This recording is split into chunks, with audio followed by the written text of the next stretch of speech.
As one family, let us begin our celebration with our act of faith. In the name of the Father, and of the Son, and of the Holy Spirit. Amen.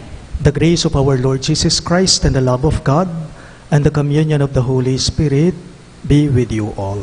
And with your spirit. My dear friends, today is the feast day of Saint Alphonsus Liguori. He is one of the bishops and doctors of the Church. Coming together as God's family with confidence, let us ask the Father's forgiveness, for He is full of gentleness and compassion.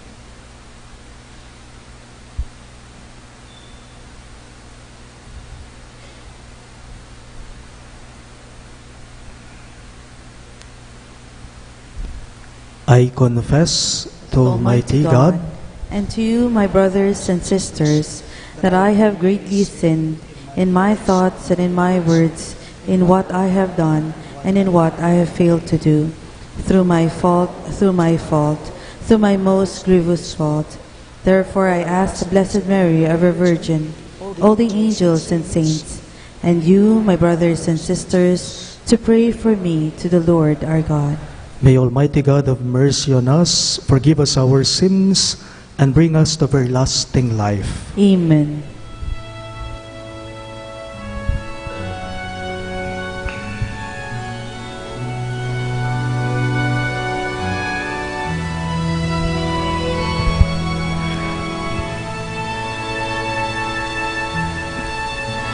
Ginoo, pagalulu, Ginoo, pagalulu, Kristo, pagalulu, Kristo, pagalulu, Ginoo, pagalulu, Ginoo, pagalulu.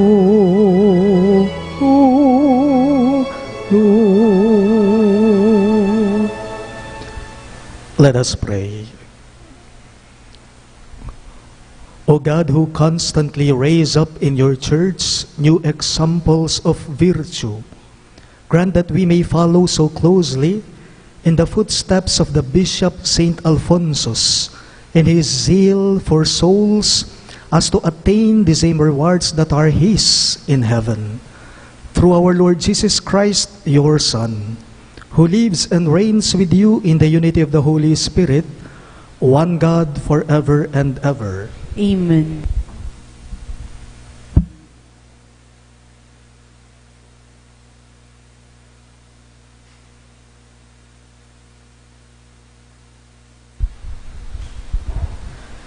A reading from the book of Exodus. Moses did exactly as the Lord had commanded him. On the first day of the first month of the second year, the dwelling was erected. It was Moses who erected the dwelling. He placed its pedestals, set up its boards, put in its bars, and set up its columns. He spread the tent over the dwelling and put the covering on top of the tent, as the Lord had commanded him. He took the commandments and put them in the ark.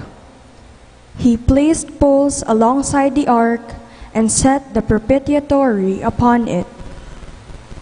He brought the ark into the dwelling and hung the curtain veil, thus screening off the ark of the commandments, as the Lord had commanded him. Then the cloud covered the meeting tent, and the glory of the Lord filled the dwelling. Moses could not enter the meeting tent, because the cloud settled down upon it, and the glory of the Lord filled the dwelling. Whenever the cloud rose from the dwelling, the children of Israel would set out on their journey. But if the cloud did not lift, they would not go forward.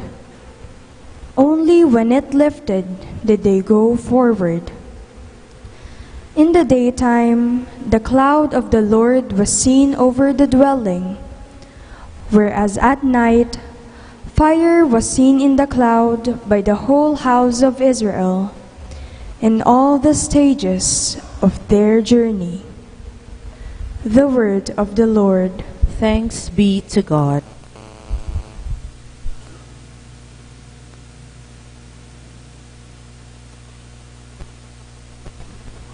Responsorial Psalm. Let our response be, How lovely is your dwelling place, O Lord, mighty God. How lovely is your dwelling place, O Lord, mighty God. My soul yearns and pines for the courts of the Lord. My heart and my flesh cry out for the living God. How lovely is your dwelling place, O Lord, mighty God. Even the sparrow finds a home, and the swallow a nest, in which she puts her young. Your altars, O Lord of hosts, my King and my God. How lovely is your dwelling place, O Lord, mighty God. Blessed they who dwell in your house, continually they praise you. Blessed the men whose strength you are, they go from strength to strength. How lovely is your dwelling place, O Lord, mighty God. I had rather one day in your courts than 1,000 elsewhere. I had rather lie at the threshold of the house of my God than dwell in the tents of the wicked. How lovely is your dwelling place, O Lord, mighty God. Please all stand to honor the Holy Gospel.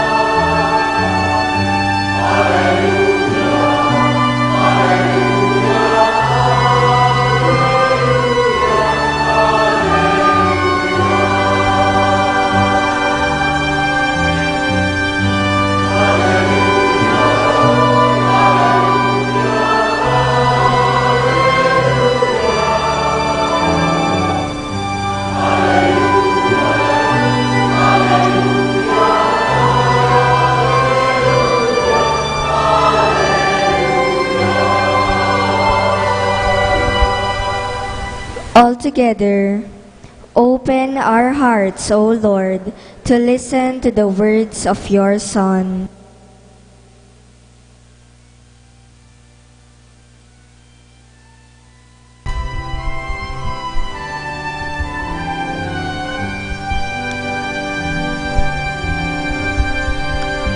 Hallelujah, hallelujah, hallelujah, hallelujah, hallelujah, hallelujah, hallelujah.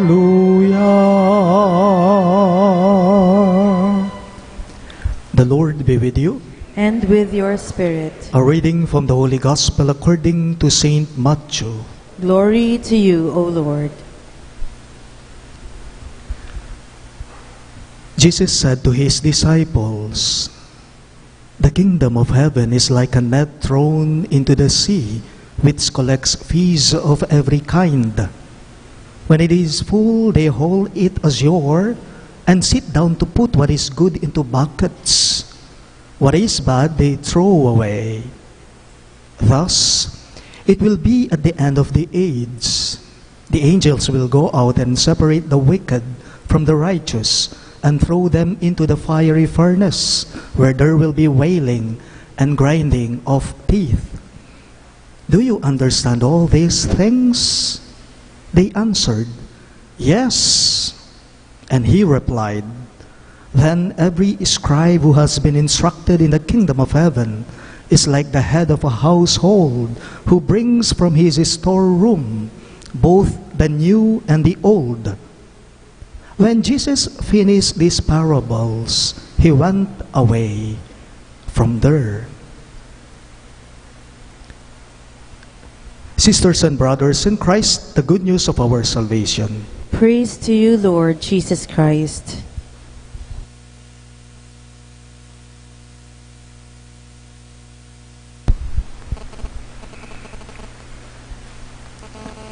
Magandang gabi po sa inyong lahat. Ano kaya ang mangyayari? Ano kaya ang mangyayari kung halimbawang ipagpalagay nating nasa mall ka? Nasa isa kang mall. Tapos lahat ng mga pinto na nakikita mo, puro entrance lahat ng mga nababasa mo. And there are no exit points. Magugulo ka, maliligaw ka, malilito ka. O kaya naman po, ano kaya ang nangyayari sa'yo kung halimbawang araw-araw na lamang sa tuwing kakain ka, ang ulam mo ay itlog, tusino at longganisa? Ka ba sumawa? Nakakasawa. O kaya naman, ano po kaya ang mangyayari kung halimbawang araw-araw na lamang sa buong taon umuulan? Hindi rin maganda. O ano po kaya ang mangyayari kung halimbawang araw-araw na lamang malungkot ka, umiiyak ka, masungit ka, milako ka lagu at tse. Paalala lang po, kung may entrance, may exit, sigurado yan. O kaya naman po, hindi na lamang palaging itlog, tusino at longganisa ang ulam. Mayroon din namang tuyo at sinigang. Pagkatapos ng ulan, siguradong sisikat at sisikat ang araw. At kung may lungkot, may dusa, siguradong may kapalit na saya. This is also what our gospel today is telling us. It speaks that the kingdom of heaven is like a net thrown into the sea, which collects fish of every kind. Hindi lamang daw isang klase ng isda, kundi iba-iba sila. Napaisip lamang po ako, how come God allowed that to happen? How come the Lord allowed that to happen? Bakit kaya hinayaan ng Diyos na may makuha yung lambat ng mga iba't ibang klase ng isda? Meron daw nakuha yung lambat ng mga isdang maliliit na hindi pa pwedeng kainin. Bakit hindi na lamang purong mabubuting isda yung nakuha? Ban kanita misana na mo? Alam po ninyo ang ibig sabihin nun? Kasi may mga bagay-bagay dito sa ibabaw ng mundo na hindi talaga pare-pareho. Okay? Hindi pare-pareho. Miyayaliwata mo, ngakupin po kayo, king humilya ko niyang milabasa ng martis, nung agaga na kayo pa, samot-samot tamo. Halu-halu tamo. Miyayaliwata mo, tamo pare-pareho, wari po. Sa isip ko, kung minsan, ganyan naman po talaga ang Diyos. Kung minsan, ganyan naman talaga ang Panginoon. Iba ang pamamaraan niya sa pamamaraan natin. Kung minsan, sa isip ko, hindi pantay kung siya ay magbigay. Hindi naman lahat pare-pareho ang katalinuhan natin. Hindi naman po pare-pareho ang mga bagay na nasa atin, na nasa akin at nasa sayo. Hindi pareho yan. Hindi naman pare-pareho ang mga bagay na pwede o kaya nating gawin. Hindi naman po pantay-pantay ang mga talento natin. Iba-iba yan. Hindi naman po pare-pareho ang ating kagwapuhan at ang ating kagandahan. Each one of us has his or her own distinct gifts and qualities. Hindi mo kailanman pwedeng pagpare-pareho ang mga tao. Atinta mo pong pamiyayaliwa, king metong at metong, uy taing buri ng sabiyan. Pero hindi ibig sabihin na mas mahal ng Diyos ang isa kaysa sa pangalawa. Uli mong alaka, iya atin, iya kaluguran na nga pong Gino, ali. Hindi naman ganun ang Diyos Hindi naman yata maganda na kung anumang bagay na meron ako, meron ka rin. Hindi. Siguradong may mga bagay na wala ako na nasa iyo. May mga bagay na wala naman sa akin na nasa iyo. Hindi rin po maganda. Sa isip ko, hindi rin po makakabuti sa atin kung pare-pareho lahat tayo. Posibleng mayroong di pagkakaunawaan nun. Halimbawa,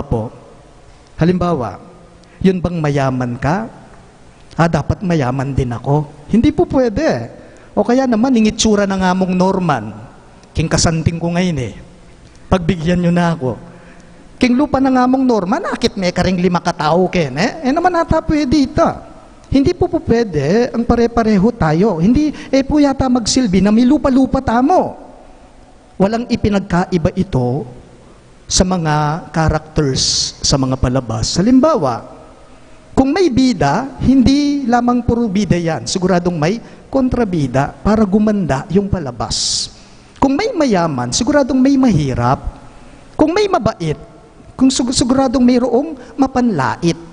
Pero hindi ibig sabihin nun na mas mahal ng Diyos ang mga mababait na tao kaysa sa mga masasamang tao. Hindi naman.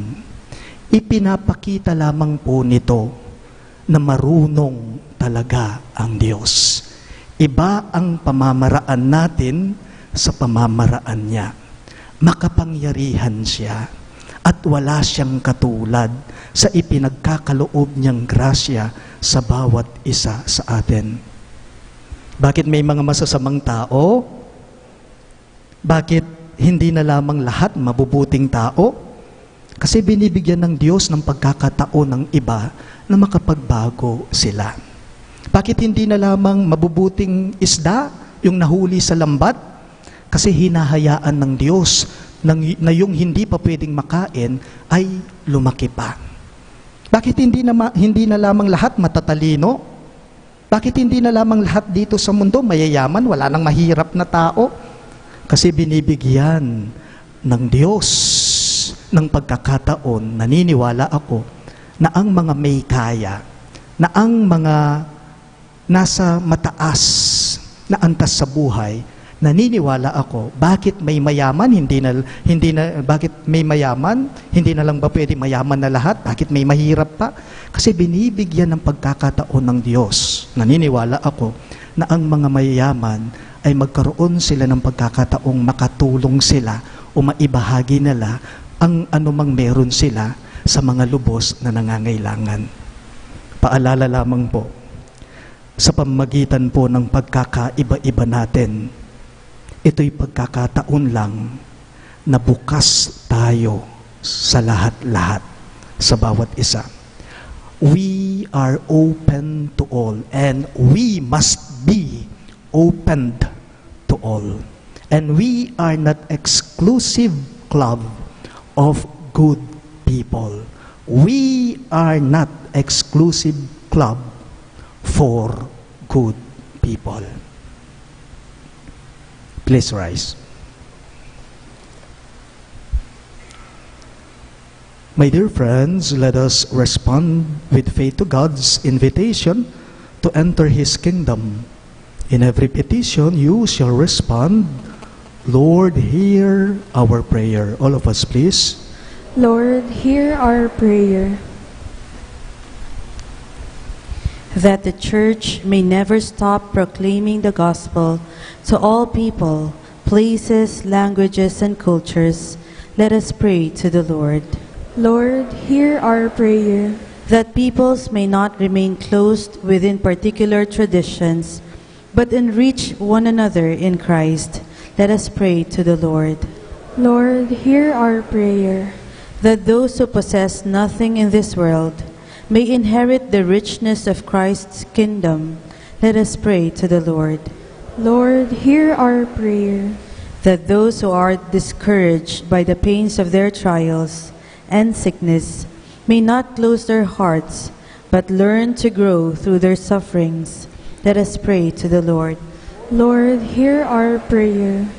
We also pray for the thanksgiving of the Friends of St. Jude, Evelyn de la Rosa, Cassiopeia Arce Santos, Resty Canlas, Eduardo Pamintuan and family, Ernesto and family, Manalo family, the special intentions of Justin May Surla Ramos, Laylay Abiyog, Cristel Sapnu, Portia Natividad, Rosalinda Gonzalez, Justin May Ramos, Emeline Guevara Angeles, Allen and Elena Infante, Danica Joffel Cruz, Mario and Mercy Patawaran, Angelo Vince Gintu, Jonel Pamintuan, Via Irene O. de Guzman, Ariel Sibal, Eduardo Martin Pamintuan, the St. Jude Thaddeus Parish Pastoral Council, the St. Jude Village officers and homeowners, the good health of Diana Bravo and family, baby Liam Samuel, Anita Diodin, Ines M. Sunga for complete healing,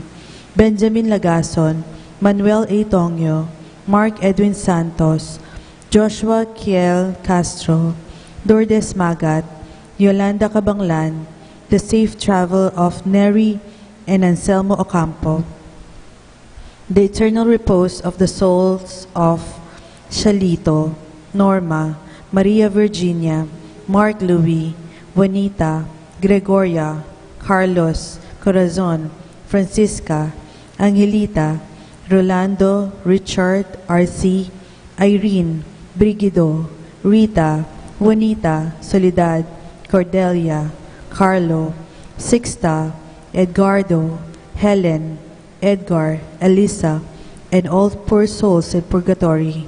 Let us pray to the Lord. Lord, hear our prayer. We now pray for our personal intentions.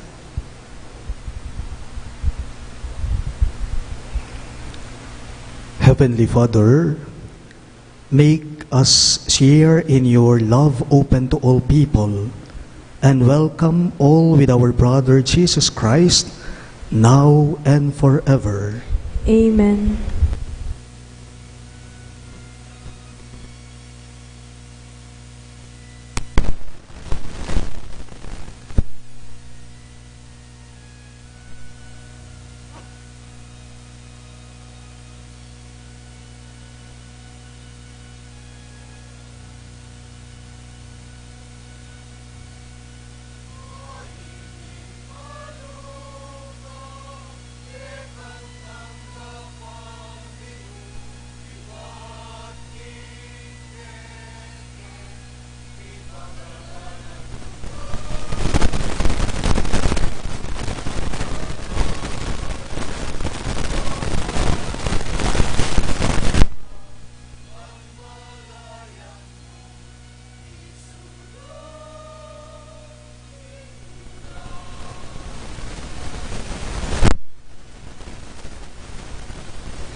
Pray, my dear friends, that my and your sacrifice may be acceptable to God, the Almighty Father. May the Lord accept the sacrifice at your hands for the praise and glory of his name, for our good and the good of all His holy Church.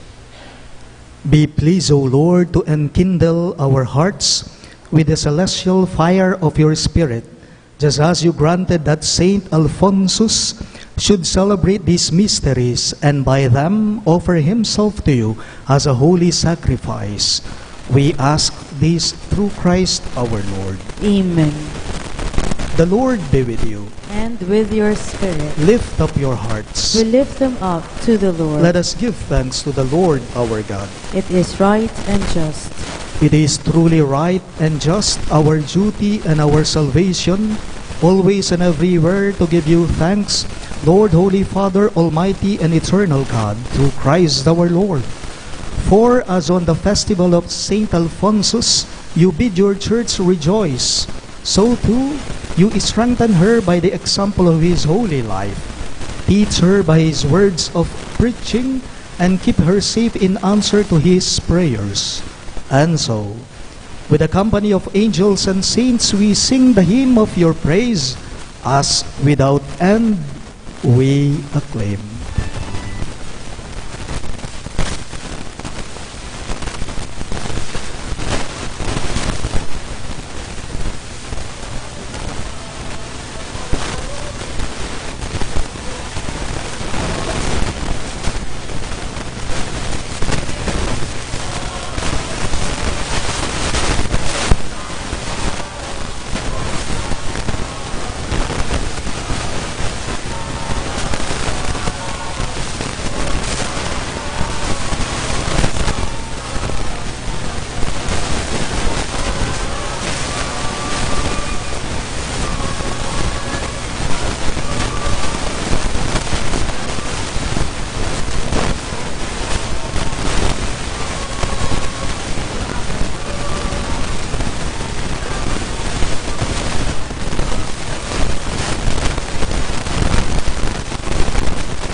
You are indeed holy, O Lord, the fount of all holiness.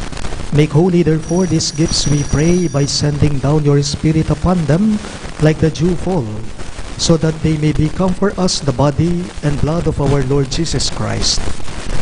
At the time he was betrayed and entered willingly into his passion, he took bread, and giving thanks, broke it and gave it to his disciples, saying, "Take this, all of you, and eat of it, for this is my body, which will be given up for you."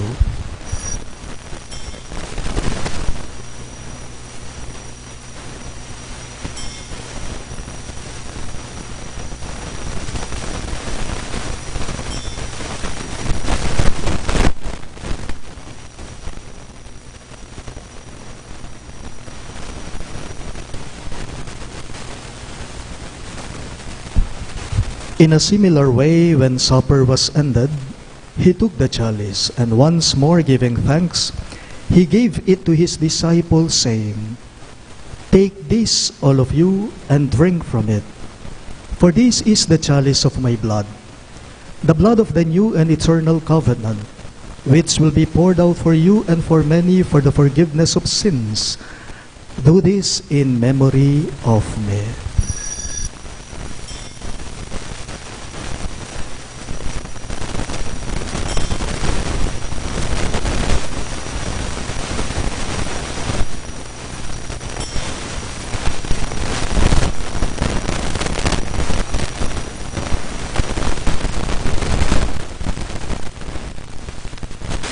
The mystery of faith.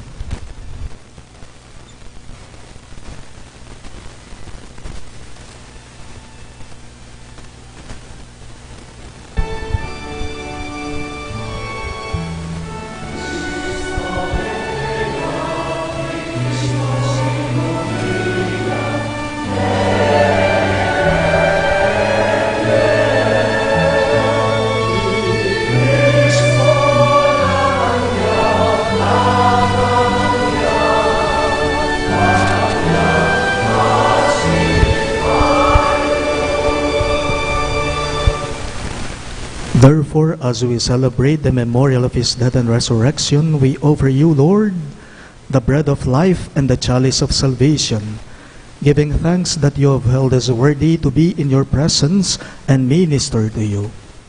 Humbly we pray that partaking of the body and blood of Christ, we may be gathered into one by the Holy Spirit. Remember, Lord, your church spread throughout the world and bring her to the fullness of charity, together with Francis, our Pope, Florentino, our Bishop, Pasiano, our Bishop Emeritus, and all the clergy. Remember your servant Norma, whom you have called from this world to yourself. Grant that she who was united with your Son in a death like his may also be one with him in his resurrection. Remember also our brothers and sisters who have fallen asleep in the hope of the resurrection, and all who have died in your mercy. Welcome them into the light of your face.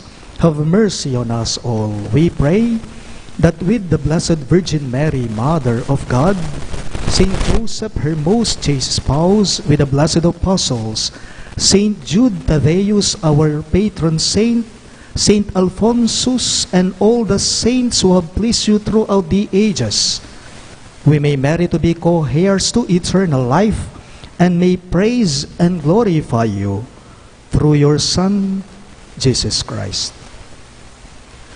Through him, with him, and in him, in the unity of the Holy Spirit, all glory and honor is yours, Almighty Father, forever and ever.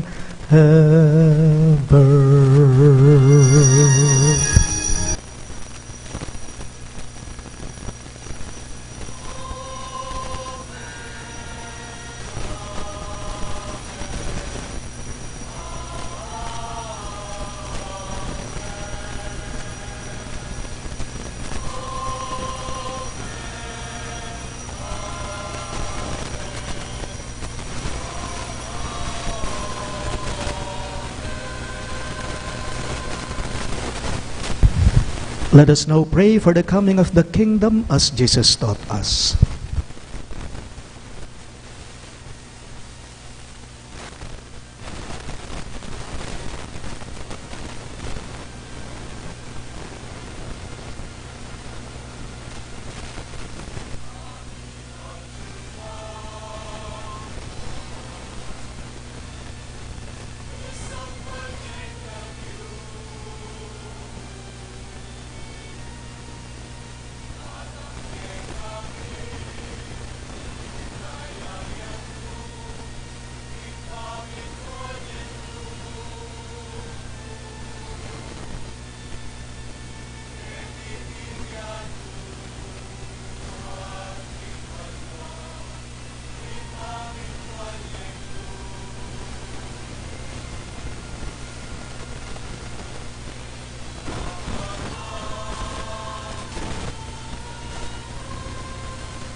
Deliver us, Lord, we pray, from every evil.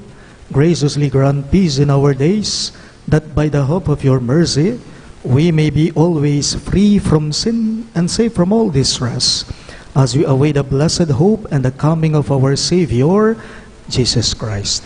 For the kingdom, the power, and the glory are yours, now and forever. Lord Jesus Christ, who said to your apostles, "Peace I leave you, my peace I give you," look not on our sins, but on the faith of your church, and graciously grant her peace and unity in accordance with your will, who live and reign forever and ever. Amen. The peace of the Lord be with you always. And with your spirit. Let us offer each other the sign of peace. Peace be with you.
This is Christ Jesus, our merciful Lord.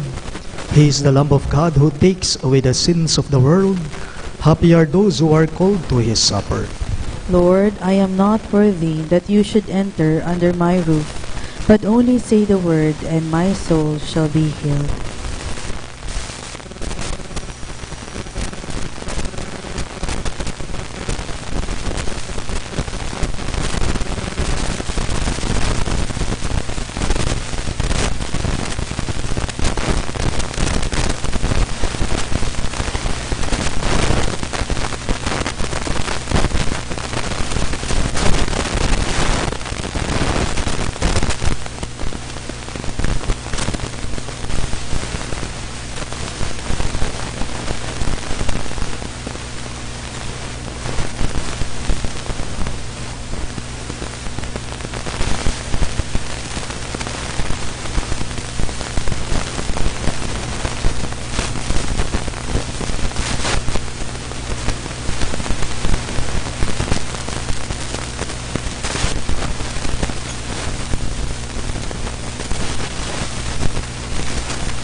Announcement.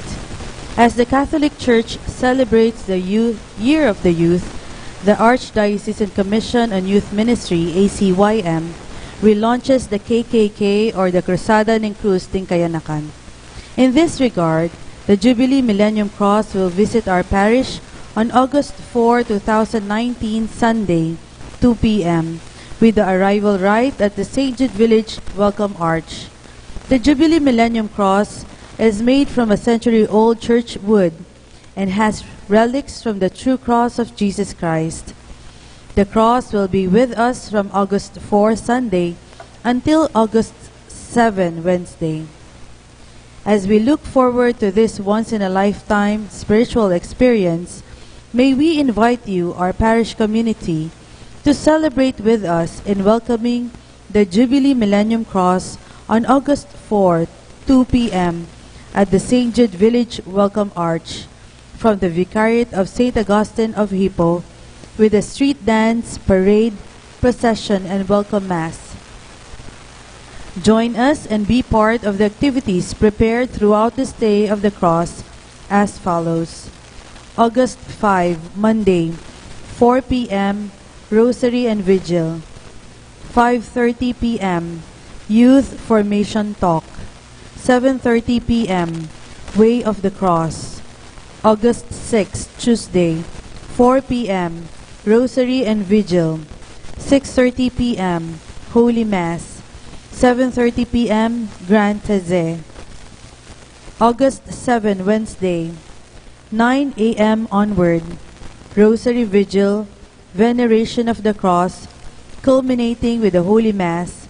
Then, transfer of the cross to Good Shepherd Parish, Bulacan Resettlement. Again, may we enjoin all mandated organizations and the rest of our parish community to participate in these meaningful activities from the afternoon of August 4, Sunday, to the morning of August 7, Wednesday. And we pray, Lord, by your cross and resurrection, you have set us free. You are the Savior of the world. Thank you and celebrate the visit of the Jubilee Millennium Cross with us.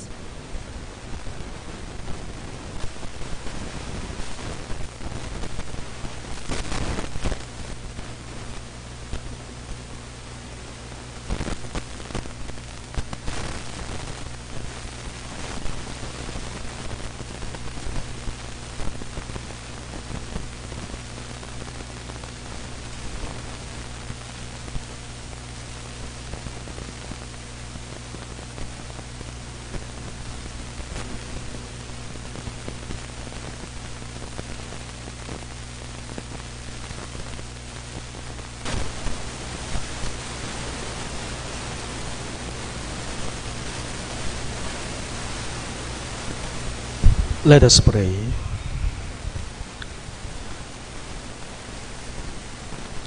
O God, who gave us Saint Alphonsus to be a faithful steward and preacher of this great mystery, grant that your faithful may receive it often, and receiving it, praise you without end. We ask this through Christ our Lord. Amen. We now pray the prayer of blessing for the sick. All of us, please.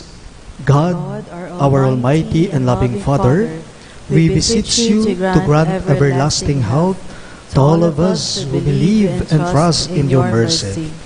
Mercifully hear our prayers for all the sick, members of our family, friends, relatives, and co-parishioners, including myself and my particular illness.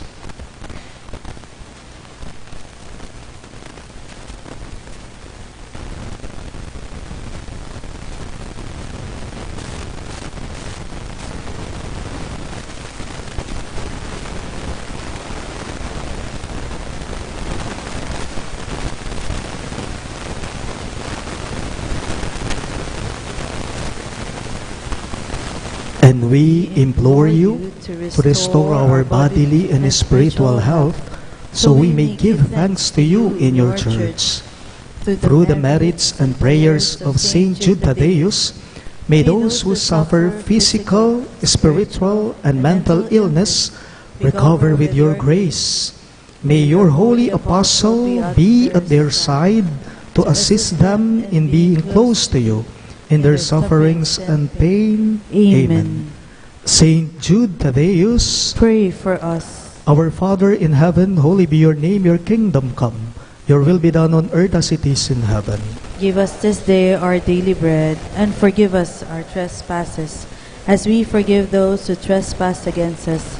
And lead us not into temptation, but deliver us from evil. Amen. Hail Mary, full of grace, the Lord is with thee. You are blessed among women, and blessed is the fruit of your womb, Jesus. Holy Mary, Mother of God, pray for us sinners, now and at the hour of our death. Amen. Glory to the Father, and to the Son, and to the Holy Spirit.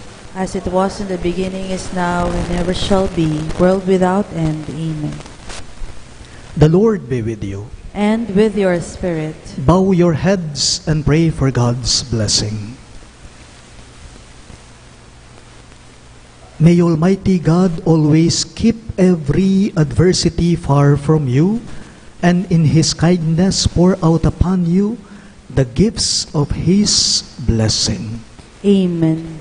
May God keep your hearts attentive to His words, and that they may be filled with everlasting gladness. Amen. And so, may you always understand what is good and right, and be found ever hastening along in the path of God's commands, made co-heirs with the citizens of heaven. Amen. And may Almighty God bless you, the Father, and the Son, and the Holy Spirit. Amen. The Mass is ended, and our mission begins. Thanks be to God.